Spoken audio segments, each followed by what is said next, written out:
Louvado seja o nome do Senhor. Vamos abrir as nossas Bíblias na carta de Paulo aos Romanos, capítulo 12.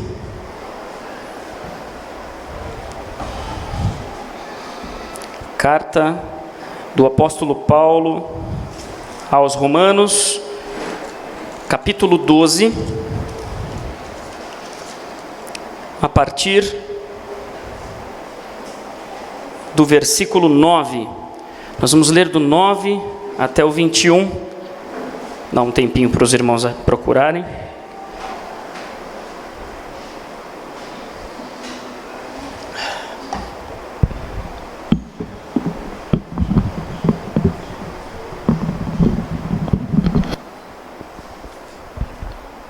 Todos acharam, irmãos?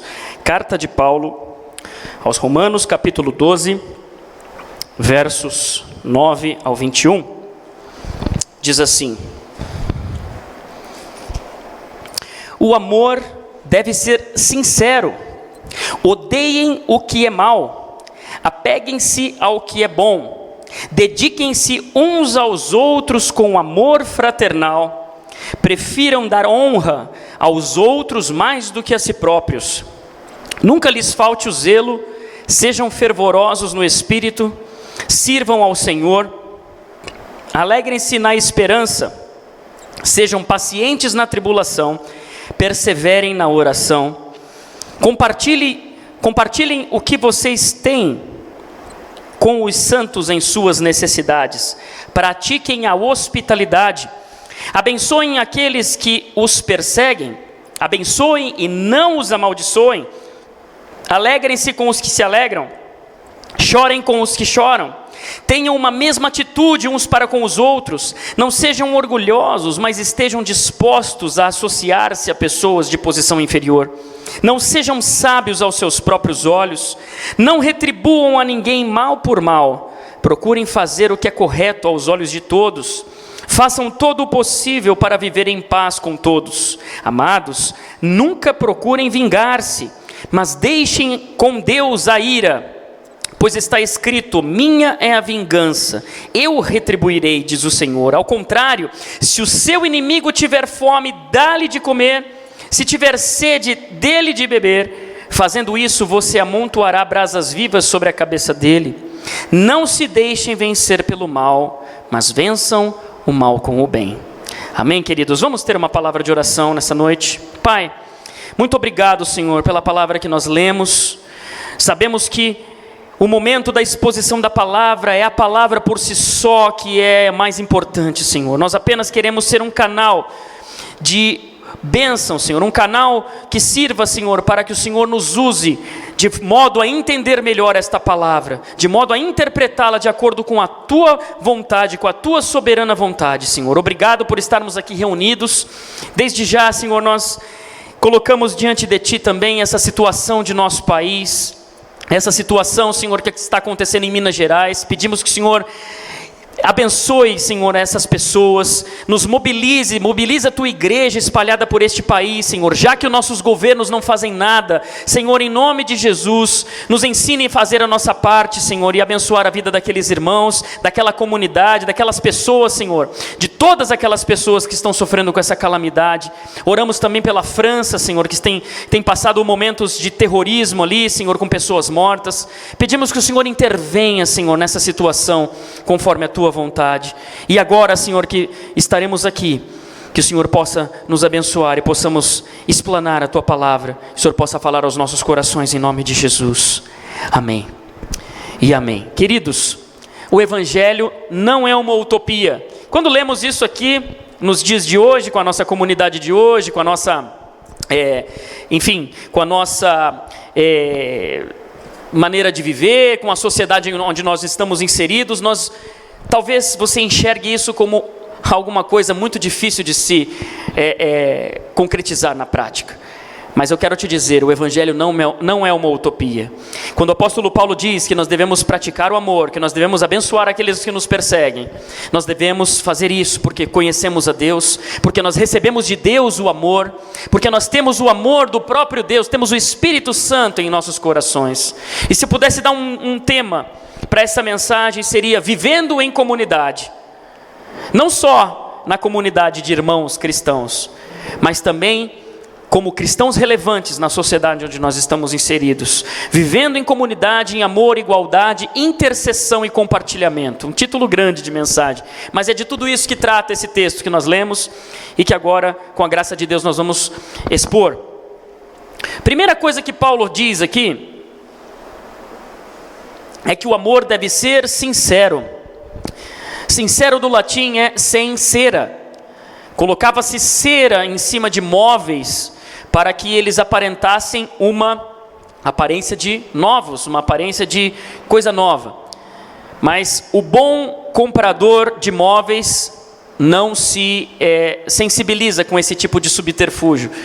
Ele geralmente comprava os móveis sem cera. Não, eu quero ver sem cera, para ver como eles realmente são. Então, quando Paulo está falando que o amor deve ser sincero, sem cera, sem máscaras, ele está dizendo que não deve ser fingido. Se há fingimento, não pode haver amor. Aparência de amor pode revelar um sentimento que não é amor. Nem tudo que parece amor é.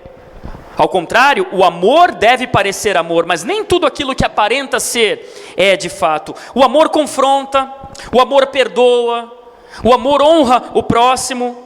Como cristãos, queridos, nós recebemos imerecidamente o amor de Deus.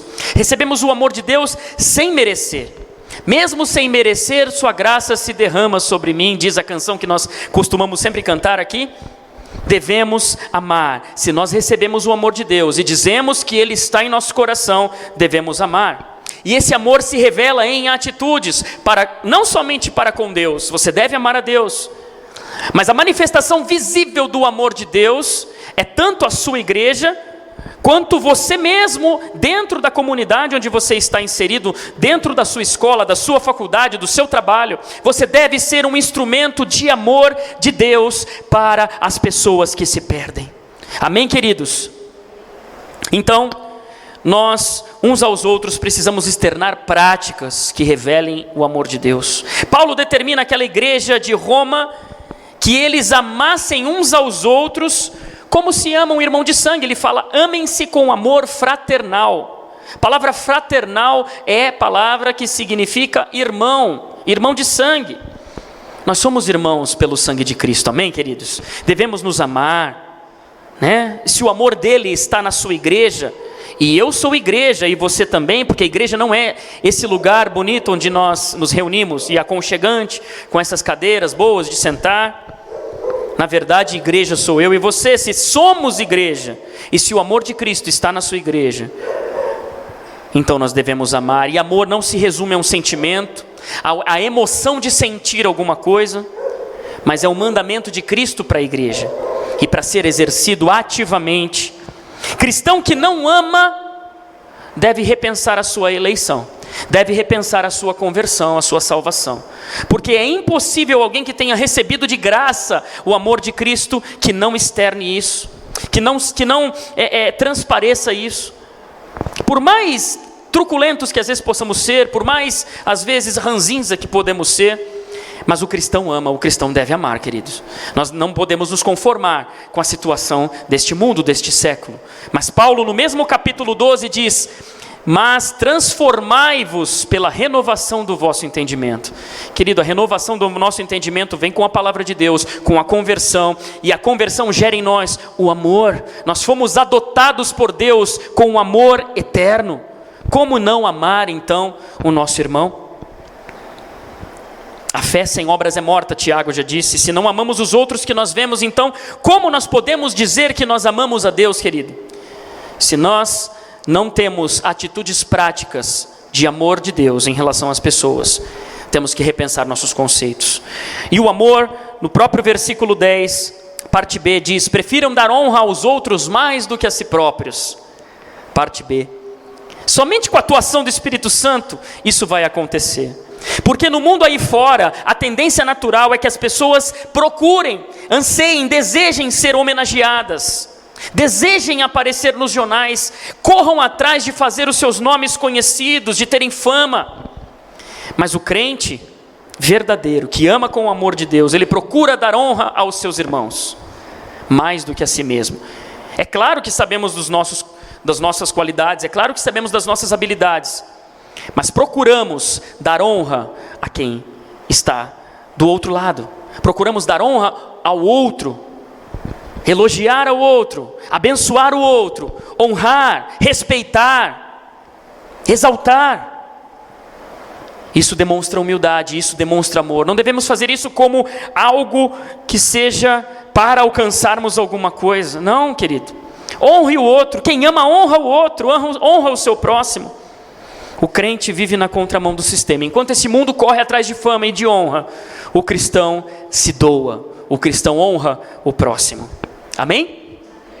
Glória a Deus. Versículo 11 diz: nunca lhes falte o zelo, sejam fervorosos no espírito, sirvam ao Senhor. Aqui Paulo está falando em servir ao Senhor. Então esse zelo que está falando aqui é pela sua obra. E a obra de Deus, eu repito mais uma vez, é claro que nós amamos nos reunir aqui. É claro que é bom estar aqui, é bom cantarmos, estarmos reunidos neste contexto de comunidade que adora a Deus juntos no domingo. É importante, é bíblico que tenhamos um dia na semana para cultuarmos juntos ao nosso Deus. Mas querido, a obra de Deus não se resume a isso. A obra de Deus são as pessoas, não são as nossas reuniões aconchegantes. A missão do Evangelho é para todas as pessoas. A nossa missão são pessoas. A obra de Deus é para salvação de gente, querido, da humanidade. Vidas estão se perdendo. O que nós temos feito?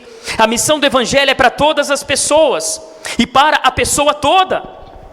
É o suprimento das suas necessidades materiais, emocionais e espirituais.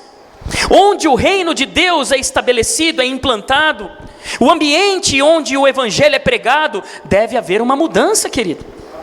Eu fico pensando que se explodisse uma bomba, sejamos catastróficos agora, se explodisse uma bomba nesta igreja, na Palavra Viva, será que a nossa comunidade santarritense ou os nossos vizinhos, será que eles sentiriam falta das nossas atividades, das nossas palavras, da nossa pregação, da nossa relevância, do que nós temos feito, do nosso auxílio, do nosso socorro, e não somente daquilo que nós pregamos, mas daquilo que nós falamos, daquilo que nós entregamos, daquilo tangível que as pessoas precisam sentir do reino de Deus? Será, querido?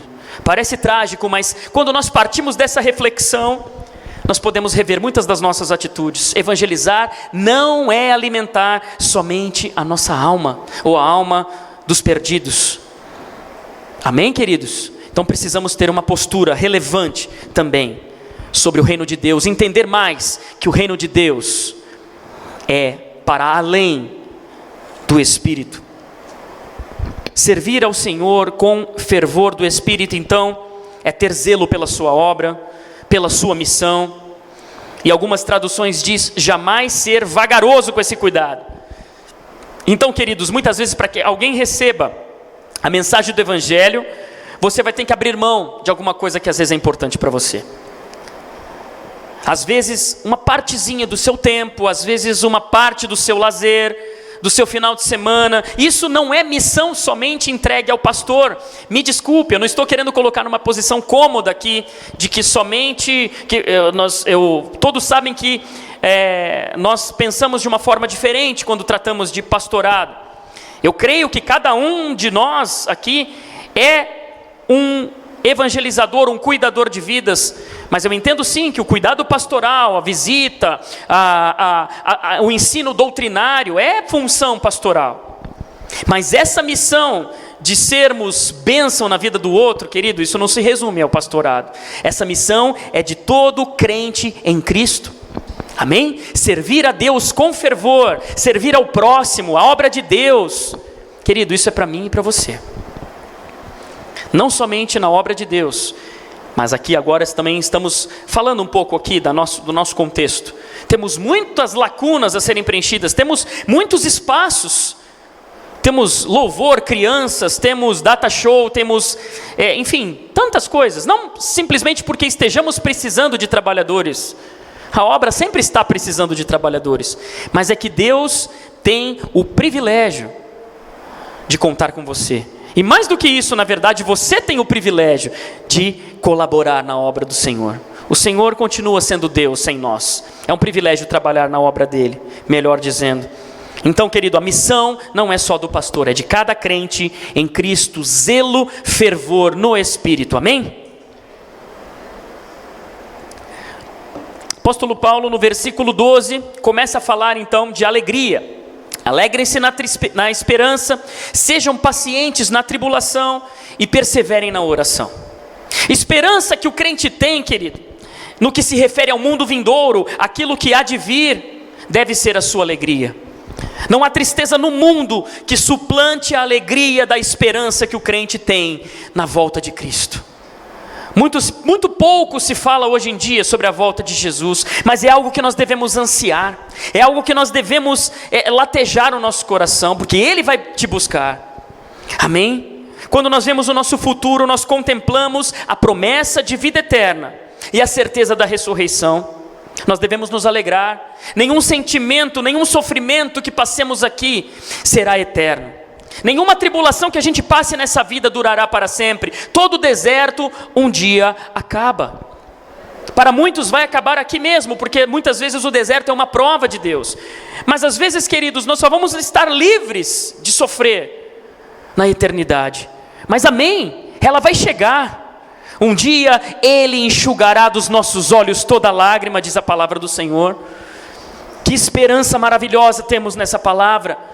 Leia o livro de Apocalipse e você vai ver a multidão de cristãos na glória. Jesus sendo a luz que ilumina a todos nós. Não haverá dia, não haverá noite. Os céus, nova terra.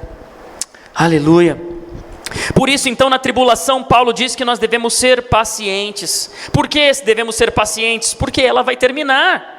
A paciência que Deus requer de nós é confiança nele, é apegar-se a essa palavra, é você buscar com os irmãos também, na vida comunitária, buscar nos irmãos, buscar uns aos outros, esta força, esse amor. Estarmos juntos, querido, nos fortalece. Quando saímos da comunhão da igreja, quando saímos da comunhão desta comunidade, ou de outra que se pertença, o crente vai esfriando. Não que o segredo esteja na instituição, não estou falando isso, eu estou falando que uma brasa fora da fogueira, ela tende a se apagar. Quando estamos juntos, nós sentimos a necessidade uns dos outros, ou pelo menos deveríamos sentir. Vivemos dias em que o amor está se esfriando, e isso não pode acontecer, queridos. Precisamos ser uma igreja que se preocupa uns com os outros. Tantos entram e saem, e você não sabe nem o nome, somos poucos ainda. Isso não pode acontecer, queridos. Precisamos ter comunhão, precisamos desenvolver relacionamentos também uns com os outros. Mas a paciência é requerida na tribulação, porque ela vai acabar. Confiemos em Deus. A palavra de Deus mostra a recompensa para aqueles que confiam no Senhor. Amém? E por tudo isso, então, o crente deve ser perseverante na oração, justamente para ter paciência. E para ter paciência durante a tribulação, querido, não é reclamando que você vai ter paciência na tribulação. No momento onde o dinheiro lhe faltar, no momento onde o emprego te abandonar, no momento onde seu casamento estiver ruindo, no momento onde seus filhos estiverem rebeldes. Nesse momento onde você vai ter paciência na tribulação, é o momento onde você deve se apegar aos pés de Jesus, a orar. Mas não somente na tribulação, mas em todo o tempo, perseverar na oração.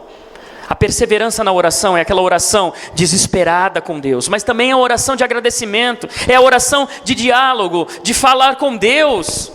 Senhor, muito obrigado, acordei mais um dia, Às vezes eu vejo as fotos, né, postadas no Facebook, dia lindo, amanhecer, né? Nossa irmã Bruna tem postado bastante coisa nesse sentido, porque é fotógrafa. Nos faz refletir, você vê a obra de Deus. Quantos de nós passa despercebido na correria para o trabalho e não ver coisas maravilhosas que Deus coloca à nossa disposição, simplesmente porque Ele nos ama? Amém? Em todo tempo, em todo momento, oração, conversa, diálogo, é relacionamento com Deus. Oração, querido. Deus não é somente um telefone 190, 193 para emergências.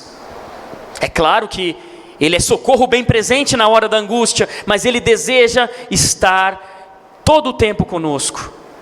Ele deseja ser conhecido por você. Ele te conhece. Ele planejou o seu nascimento. Ele te contemplou no útero da sua mãe quando você ainda era sem forma, diz a palavra do Senhor.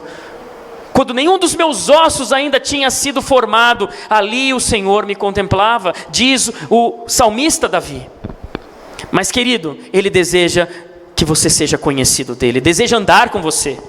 Jó conhecia Ele de ouvir falar, mas depois da dificuldade, depois de tudo que ele passou e a experiência que ele passou, ele falou: agora os meus olhos te veem. Significa agora eu ando com o Senhor, agora eu te conheço mesmo de verdade. A oração, o relacionamento com Deus vai te aproximar de Deus. Tenha fé e saber que a sua oração é ouvida por Deus. Ele é soberano, nada escapa do seu controle, mas creia, a sua oração é importante para Deus. Deus ouve e responde em seu tempo e conforme a sua vontade. Tenha fé, aproxime-se do trono da graça com fé. Amém, queridos? Deus é galardoador daqueles que o buscam. Ele está sempre disposto, sempre disponível, sempre pronto. Ele não dorme, diz a palavra de Deus que não dormita o guarda, não tosqueneja o guarda de Israel. Eu gosto de uma música do Resgate que diz: se você pensa que o meu Deus ainda está pregado como um símbolo morto de uma morta geração, você se enganou. Se você pensa que Ele voltou para casa cansado para descansar sentado, errou outra vez. Queridos, nosso Deus não tarda um segundo sequer. Ele não para de olhar você, Ele não para de desejar um relacionamento com você, muitas vezes de chamar a sua atenção, muitas vezes de cutucar a sua vida, e até muitas vezes de repreender a sua vida, para que você tenha um relacionamento com Ele, queridos. Em nome de Jesus. Amém. Outra coisa que o apóstolo Paulo nos ensina, ensinando para os romanos, ele também nos ensina. A palavra de Deus vale para nós. Há normas que a teologia chama de normativas, outras são preceptivas, mas essas aqui entendemos que fazem parte para toda a igreja de Cristo, não somente para os romanos.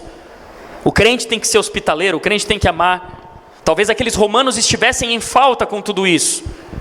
Então o apóstolo Paulo precisou escrevê-los para eles, escrever para eles, mas precisamos nos apegar a isso, porque a nossa geração tem precisado amar mais. A nossa geração tem precisado compartilhar muito mais aquilo que nós temos uns com os outros.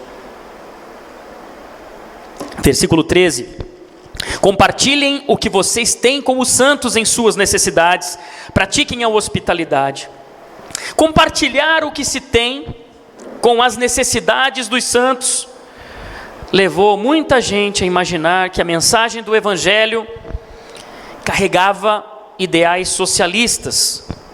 Inclusive entre nós, no Brasil, surgiu a teologia da libertação, que não é a libertação da batalha espiritual, é uma outra teologia de cunho católico romano, mas que também influenciou muitos cristãos protestantes no início do século XX. É uma teologia que reduziu o Evangelho a esse mundo terreno, como se o novo céu e a nova terra fosse apenas uma transformação social deste mundo que nós vivemos, pelas palavras de Jesus. É claro, nós sabemos que precisamos transformar o nosso ambiente, mas a teologia da libertação carregava ideais marxistas em suas ideias, porque partia simplesmente do ponto de vista do oprimido socialmente. Mas o Evangelho é para todos. O Evangelho sim se preocupa com o pobre, com a viúva, com o necessitado, com a criança, mas ele é poder para todo aquele que crê. Amém, queridos? Então, na verdade, a noção de justiça social do Evangelho é que foi roubada e deturpada por tantos filósofos e pensadores, que se sentiram como se tivessem descoberto alguma coisa nova. Mas, na verdade, o reino de Deus que começou a ser implantado, também é uma obra tangível, também você pode pegar, também você pode perceber, é materialmente sensível.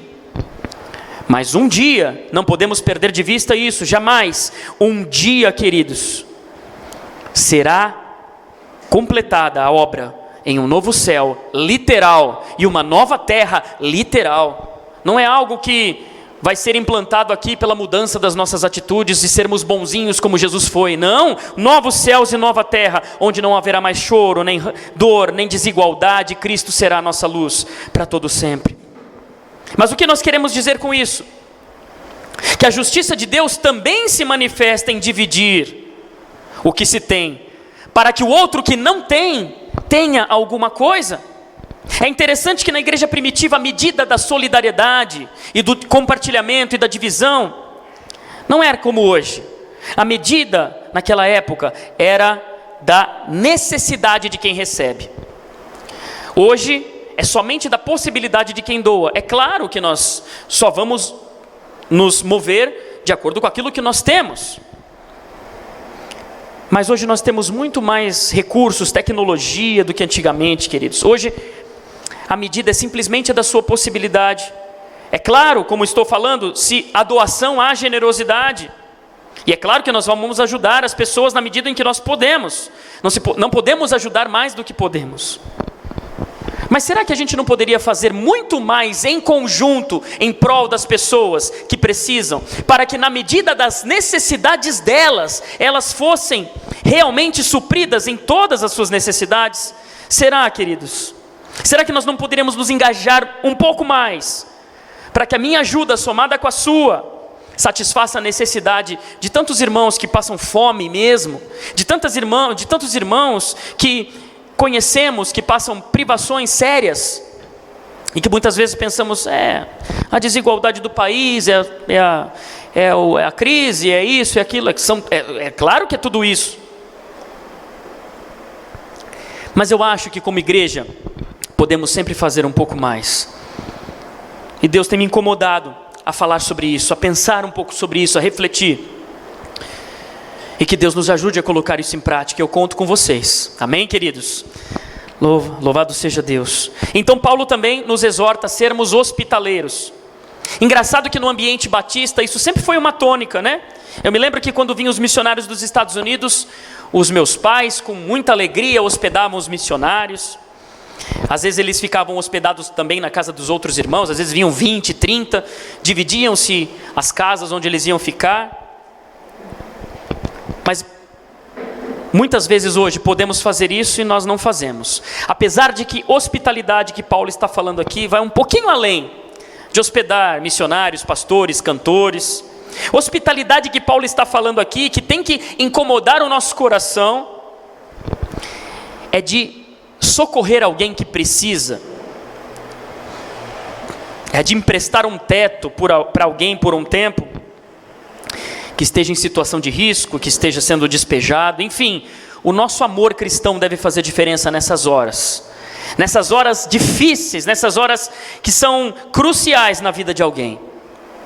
E muitas vezes não nos preocupamos. É claro, às vezes não podemos, às vezes temos limitações conosco também, mas às vezes não. Precisamos pensar até onde nosso amor cristão está sendo posto na prática mesmo de verdade. Esta palavra nos confronta, porque o Evangelho não é para ser uma utopia. Se não é para ser uma utopia, nós podemos praticá-lo em termos práticos.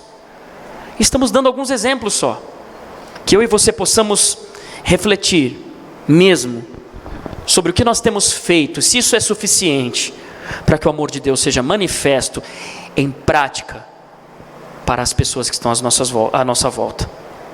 Paulo então aqui, seguindo, aos Romanos no capítulo 14, e depois pulando para o 19 até o 21, ele fala sobre abençoar os que nos perseguem e fala sobre vingança. Queridos, abençoar os que nos abençoam é muito fácil. É claro que é fácil você ser bênção para aquele que te abençoa. É fácil, natural e até estranho que não seja, porque senão você vai ser ingrato. Quem tem o amor dentro de si, o amor de Deus, vai entregar nas mãos de Deus a vingança. Não vai torcer para o inimigo morrer. Eu já vi gente decretando a morte do inimigo, que fala mal de fulano, que fala mal do pastor, que se levanta contra não sei o quê. O crente de verdade não vai torcer para isso acontecer. Não vai desejar que os seus inimigos sejam despedaçados aos pés de Cristo ou aos seus pés. Não vai cantar aquela música gospel horrorosa que diz que você vai estar na plateia, eu vou estar no palco, você vai ver a minha glória, você vai ver a minha vingança e tudo mais. Isso não é música para cristão cantar, querido. Ao contrário, diz a palavra: se o seu inimigo tiver fome, dele de comer. Querido, isso é um tapa na nossa cara. É um tapa na cara de tanta doutrina falsa que tem sido espalhada e que tem sido ciclicamente propagada. Se o seu inimigo tiver sede, dele de beber.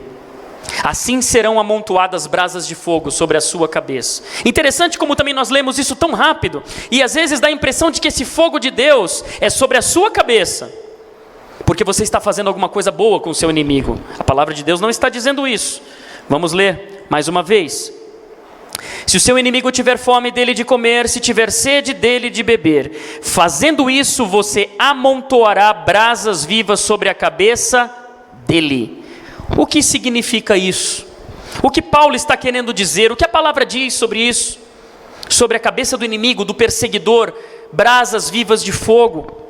O que a palavra de Deus está dizendo aqui? Que fogo é esse? Seria a vingança de Deus? Seria o inferno? Resposta: não. Querido, esse fogo representa a purificação que o Espírito Santo promove com arrependimento. A sua atitude, o seu testemunho perante ao que te persegue, pode fazer com que o destino espiritual dele seja modificado com o seu testemunho. Portanto, não amaldiçoe, abençoe, dele de comer, de beber, e sobre a cabeça dele serão amontoadas brasas de fogo. Salvação, arrependimento, é isso que Deus tem para a vida dele. É claro que muitos não se arrependerão, continuarão te perseguindo. Mas faça isso, faça a sua parte. A vingança pertence ao Senhor, em nome de Jesus. Não coloquemos esse fardo nas nossas costas. Não coloquemos o sangue de quem quer que seja na nossa sede de vingança. Pelo amor de Deus, sejamos cristãos de verdade, em nome de Jesus. Só que as heresias que temos visto caminham num sentido oposto. Há quem amaldiçoe pessoas em nome de Jesus, se é que isso é possível, querido. Aberrações doutrinárias, você pode ver no YouTube. Há um pregador aí que lança maldição sobre todos aqueles que falam mal da sua unção, e que vão morrer, e que as suas crianças vão pagar. O nome desse cara é Benny Hinn. Hereges precisam ser nomeados, sem medo de ser feliz, sem medo de errar diante de Deus. Que Deus nos abençoe, e que Deus nos proteja, e que Deus conheça também os nossos corações. Paulo, João, Pedro nomearam os falsos doutrinadores da sua época. E essa unção onde todos caem, uivam, latem, gritam, rolam. Ele falou que quem falar mal, quem se levantar contra e tentar pela palavra dizer isso, vai estar amaldiçoado. A família, o pai, a mãe, as crianças, todos morrerão. Um cristão de verdade não faz isso. Um cristão primeiramente vive a palavra do Senhor. Em segundo lugar, jamais vai lançar esse tipo de maldição. Cristão não amaldiçoa ninguém. Amém, queridos? Infelizmente, outros tantos, inclusive um pregador famoso brasileiro, que também não vou citar o nome porque não interessa, chegaram ao absurdo de dizer que se somos filhos de Deus, temos o Espírito Santo em nosso coração, então somos também deuses. Benny Hinn disse isso, e um pregador famoso brasileiro também disse isso. Que cachorro gera cachorro, cavalo gera cavalo, passarinho gera passarinho e Deus gera deuses. Seja repreendido uma doutrina dessa, em nome de Jesus. Nós somos pó, a palavra de Deus diz que nós somos vasos de barro. Dentro desse vaso de barro está o poder do Espírito Santo, mas nós continuamos sendo barro, em que o oleiro quebra, despedaça e faz de novo conforme a sua vontade. Amém, queridos? A Bíblia não dá base para esse tipo de aberrações. Então, entenda uma coisa nessa noite. Eu e nenhum pastor temos autoridade para amaldiçoar a você, a sua vida, se você resolver sair deste ministério, se você resolver visitar uma outra igreja. Pastor nenhum tem autoridade de Deus para ameaçar pessoas que estejam denunciando as suas heresias ou práticas desonestas. Não tem essa de que se houve desonestidade vai acertar as contas com Deus e você não pode falar dele, senão você vai morrer. Não existe um ungidão do Senhor, queridos. O ungido do Senhor era o sacerdote, o rei, que recebia uma unção específica para isso. Em Cristo todos nós somos ungidos. O Espírito Santo nos ungiu, te separou. Não há mais, funções são diferentes, temos um chamado diferente, pastoral. Outro tem chamado para evangelista, outro para diácono, outro para serviço, outro para tantas coisas. Mas a unção de Deus, que vem com o Espírito Santo habitando em nosso coração, recebemos na conversão. E nada pode tirar isso de você, querido. Nada pode considerar você como um crente de segunda categoria. Não existe ungidão do Senhor. Portanto, ninguém pode ameaçar os outros usando a autoridade de Deus. Quem faz isso está usurpando de uma autoridade que não tem. Então, como pastor, eu não posso tolher a liberdade que você tem de ler, de assistir filmes, que roupas você deve usar. Deus te deu o bom senso, o Espírito Santo que atua em mim também atua em você. Mas muito cuidado com heresias. A heresia é uma doutrina aparentemente cristã, aparentemente baseada na Bíblia, mas geralmente baseada numa vírgula de um versículo. Você não pode basear uma teologia numa parábola, numa história ou em um versículo. Todas as doutrinas cristãs trazidas desde a igreja primitiva até hoje, que estão aqui, passaram por muita análise, por muita disputa, por muita discussão a respeito. E qualquer doutrina que a gente ouça, ou que a gente veja, deve estar baseada na Bíblia inteira. Amém, queridos? Então, tomemos cuidado com as heresias, com o fato de as pessoas às vezes amaldiçoarem. Não tenha medo de maldições lançadas verbalmente sobre a sua vida. O sangue de Jesus já te cobriu quando você aceitou a Cristo. Não deixe que isso perturbe a sua mente. Você não precisa passar por um processo de libertação ritual. Você já foi liberto pelo sangue de Cristo. Mas tenha isso na sua mente.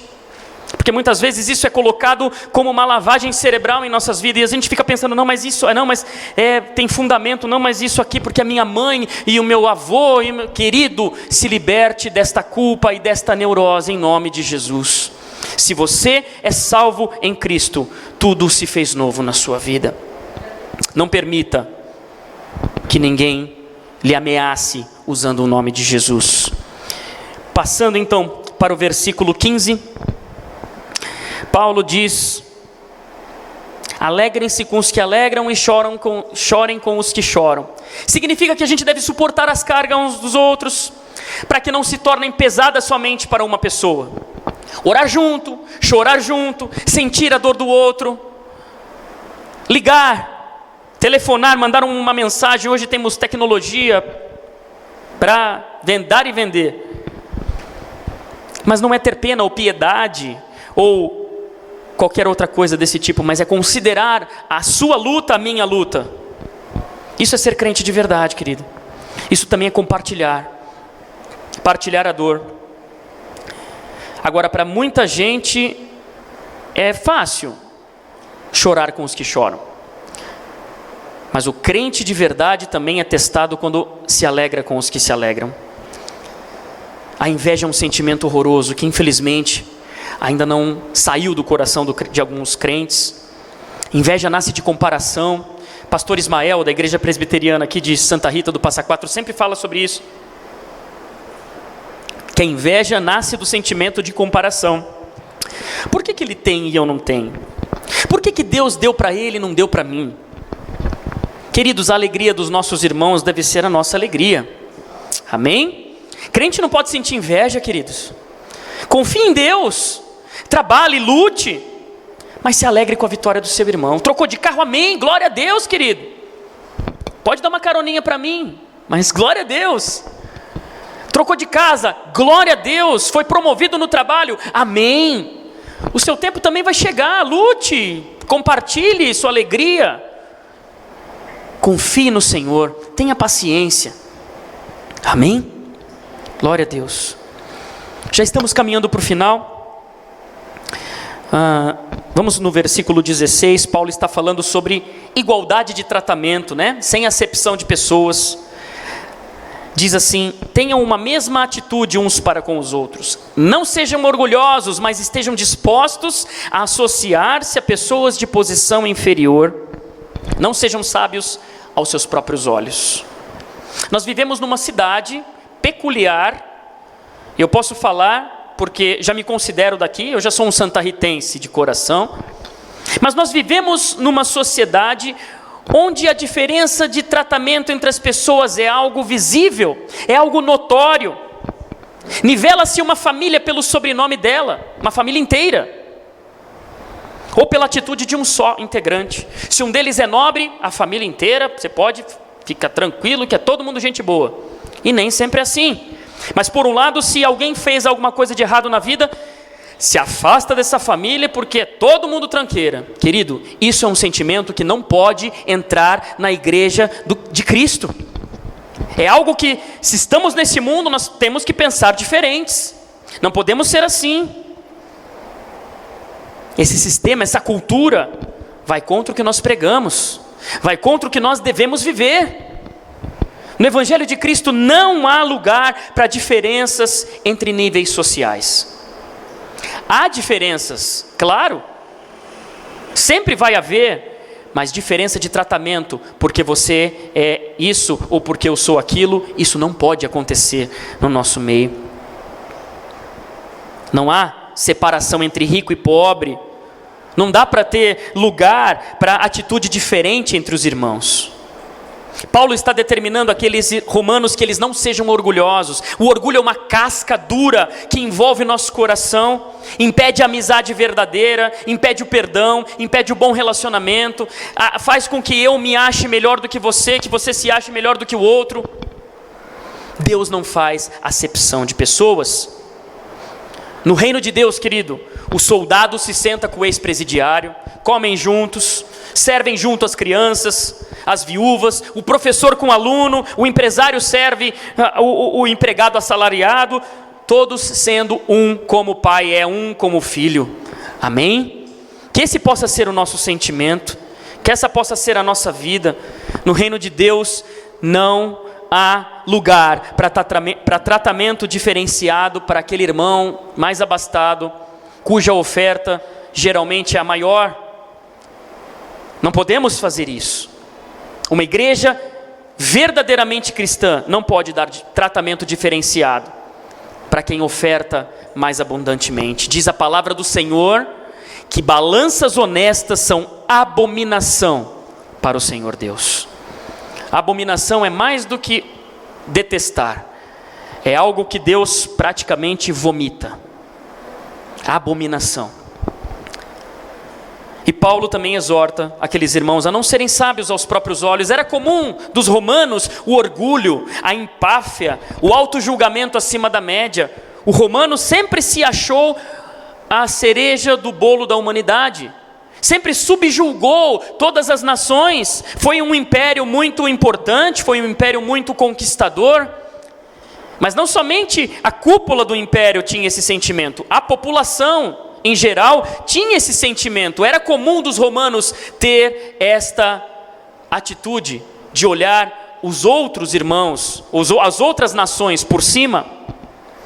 Então Paulo está dizendo para eles assim: olha, abaixa sua bola, não se considerem aí os únicos sábios, olhem ao redor, aprendam com os outros. Romanos, vocês não são tudo isso que vocês pensam que são. Pisa no freio, abaixa um pouco a sua bola, não sejam sábios aos seus próprios olhos. Isso que Paulo está falando para eles, e serve para nós, queridos. Amém? Não sejamos sábios aos nossos próprios olhos. Não se sinta sábio, seja sábio, seja um instrumento de Deus para abençoar. Já estamos mesmo caminhando para o final, mas precisamos colocar tudo aquilo que Deus nos determinou que falássemos. Não retribuam ninguém mal por mal, procurem fazer o que é correto aos olhos de todos. É claro que a gente vive num mundo corrompido pelo pecado, que jaz no maligno, mas ainda existe um resquício de comportamento moral, ético, comum a todas as pessoas. Todo mundo sabe que roubar é crime, que matar é crime. Todo mundo sabe que é errado mentir. Todo mundo sabe que é errado um homem olhar cobiçosamente uma mulher que não seja a sua. Fazer o que é correto aos olhos de todos é não envergonhar o evangelho diante dessas situações. É isso que Paulo está falando. Quando falamos de bom testemunho, os religiosos já vão pensar em usos e costumes, o que comer ou beber, lugares em que frequentar. É claro que alguns vão convir, outros não. Eles são observados pelas pessoas. Diz a palavra que nós somos colocados como o espetáculo do mundo. As pessoas nos observam. Estamos aí para serem apontados. Ah, você não é o crente? Ah, mas como assim você mente? Como assim você olha para outra mulher e a sua mulher está em casa? Como assim você é? Precisamos tomar cuidado, porque atitudes nossas vão envergonhando o evangelho de Cristo. Será que pelo seu jeito de ser, quando você se declara cristão, será que as pessoas se assustam? Será que por causa do seu estilo de vida as pessoas têm um desejo de conhecer mais sobre a sua fé? Precisamos refletir sobre isso. Precisamos parar de brincar de ser crente. As nossas atitudes também pregam. Amém? Nosso proceder também deve falar de Jesus. E por fim, para terminar, versículo 18. Diz: façam todo o possível para viver em paz com todos. Esse também parece uma utopia, né? Mas não é, queridos. Quando a palavra diz que para fazermos todo o possível para viver bem com todos, significa que a gente deve fazer tudo mesmo o que estiver ao nosso alcance, para que haja uma harmonia, conciliação. Não significa que o outro tem um gênio muito forte e não dá para viver bem. Não significa que a culpa é do outro, não dá para viver bem. Paulo está falando que o crente deve ter uma atitude positiva, o crente deve ter uma ação que leve à harmonia entre todas as pessoas, sempre que isso for possível e que caiba a você. Ou seja, mesmo com o gênio forte do outro, mesmo com a maneira estúpida que o outro tenha, eu não vou alimentar mais isso, para que isso não se torne uma briga, uma dissensão, uma divisão. Em Mateus capítulo 5, versículo 9, Jesus disse que os pacificadores são bem-aventurados, porque eles seriam chamados filhos de Deus. Olha só, que expressão. Você é conhecido por ser filho de Deus, aceitando a Cristo como seu Salvador, sim, mas qual o fruto disso? Bem-aventurados os pacificadores. Um filho de Deus deve ser um pacificador. O que isso significa? Que ele deve ser pacifista? Fazer parte do Greenpeace e tudo mais? Não, queridos. Ser pacificador não é falar sempre baixinho, não é ter uma aparência angelical, mas é tomar atitudes concretas para que certas fagulhas não virem um incêndio. Filhos de Deus vivem em paz e promovem a paz. Amém? Que depois de tudo isso que a gente falou, querido, eu e você, essa mensagem é para mim também, é para nós vivermos em comunidade juntos. É um desafio, mas não é uma utopia, é possível. O mesmo Espírito que habita em mim, habita em você. Amém? Possamos rever as nossas ações, possamos rever os nossos conceitos, que a gente não saia daqui com essa palavra muito bonita, dispersa nas nossas ideias. Que amanhã, na segunda-feira, quando o seu chefe lhe perseguir, quando o seu colega de trabalho quiser te derrubar, que você se lembre dessa palavra. Que no momento onde sua idoneidade for testada, que você possa ser aprovado. Que você possa tratar as pessoas com igualdade. Que você possa se alegrar quando alguém ao seu lado se alegra. E que você possa ser o ombro para aquele que está sofrendo, para que você chore com ele. Amém, queridos? Em nome de Jesus, vamos orar. Há uma presença de Deus nesse lugar. O Senhor está aqui falando conosco. Pai querido, muito obrigado, Jesus, por essa tua palavra. Obrigado, Senhor, porque o Senhor escolheu o dia de hoje para falarmos disso, Senhor.